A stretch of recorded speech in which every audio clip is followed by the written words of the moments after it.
নমস্কার বন্ধুরা, আজকের রেসিপি হচ্ছে সজনের। তো আমি এখানে গরমের যে সবজিগুলো থাকে আলু, ডাঁটা, বেগুন, ঢেঁড়স আর সজনে সব কিছু কেটে নিয়েছি।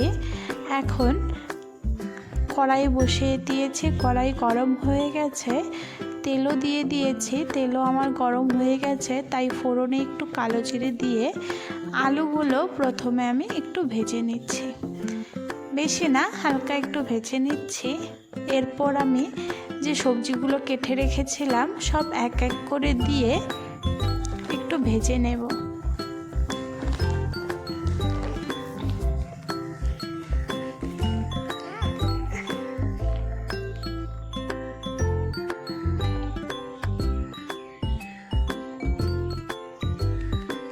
এরপর আমি লবণ দিয়ে দিয়েছি পরিমাণ মতন, আর হলুদ গুঁড়ো সাথে দিয়ে দিয়েছি। এখন দিচ্ছি 2 চামচ জিরে গুঁড়ো আর 1 চামচ আদা বাটা।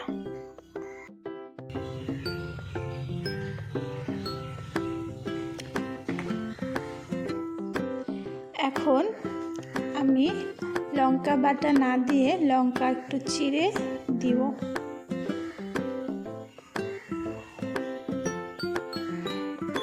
তিন চারটে লঙ্কা আমি এখানে কেটে চিড়ে দিয়েছি।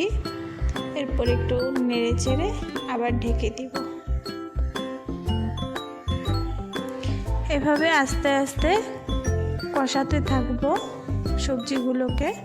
কষানো মোটামুটি আমার হয়েই গেছে, এখন জল দিয়ে দিচ্ছি। বেশি জল দিব না, সামান্য জল দিব।